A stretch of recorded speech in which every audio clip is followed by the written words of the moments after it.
propos de cette exposition, c'est de mettre en regard, de mettre en relation les inventions de Léonard de Vinci et les ingénieurs de la Renaissance avec celles des ingénieurs contemporains, des chercheurs contemporains qui inventent le futur grâce au retour à la nature, grâce au retour à l'imitation de la nature. Léonard imite la nature et l'exposition, le sujet de l'exposition, c'est de Léonard de Vinci à nos jours, s'inspirer du vivant, imiter la nature.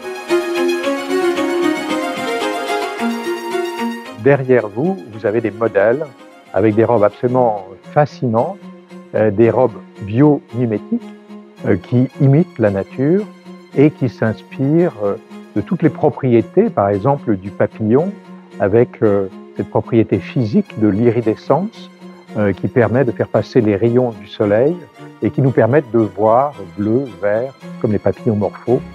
Iris van Herpen est une créatrice néerlandaise qui fait des merveilles, des défilés absolument prodigieux en s'inspirant de la nature. Le parcours de l'exposition se décline en 5 salles. La première salle va expliquer avec des jeux ce qu'est le biomimétisme, c'est-à-dire quelles sont les grandes inventions biomimétiques des origines à nos jours. On va rechercher les échos entre la Renaissance et le monde du présent. C'est-à-dire que par exemple, la première salle, il s'agit de parler des automates. Léonard a fait des armures automates, a fait des lions automates. Et ces armures automates et ces lions automates, aujourd'hui, ils ont leurs petites sœurs ou leurs petits frères avec des robots modernes.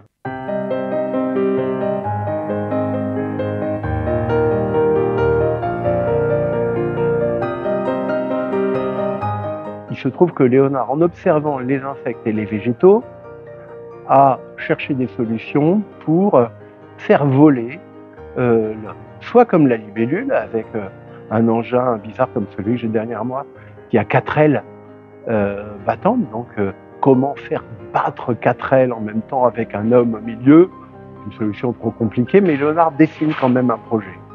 Ou alors, se laisser voler en planant, en étant au cœur d'une sphère, comme une fleur de pissenlit. Ça, c'est l'autre maquette que j'ai au-dessus de moi. Alors, Léonard a observé les poissons. Et il a remarqué que la natation des poissons était quelque chose d'extrêmement intéressant pour, si on veut améliorer la nage avec des palmes, par exemple, ou si on veut améliorer les navires avec une étrave qui pousse l'eau qui est devant, derrière, en tourbillon, qui vont pousser le navire vers l'avant. On a travaillé avec un plongeur de Cousteau, qui est maintenant un académicien, qui s'appelle Jacques Rougerie, qui a inventé des machines incroyables. Par exemple,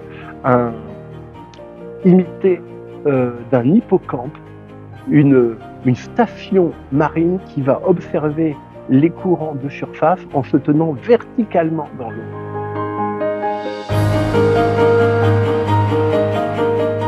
Pour tout le monde, Léonard, c'est le personnage qui a inventé des machines volantes, et des machines volantes imitant les oiseaux, les chauves-souris. On a dans cette salle l'occasion de découvrir la profondeur de la pensée de Léonard. Parfois, Léonard veut faire des machines battantes avec des mécaniques. Parfois, il veut faire des machines planantes.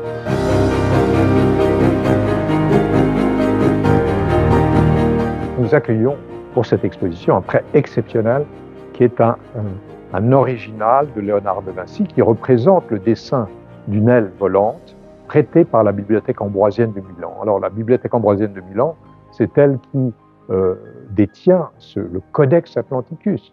C'est plus de 1000 pages recto et verso de dessins et d'observations scientifiques, et notamment sur le vol des oiseaux. Donc effectivement, ce dessin est quelque chose qui est fabuleux d'avoir un original de Léonard qui revient au Clos Lucé presque 500 ans après sa réalisation.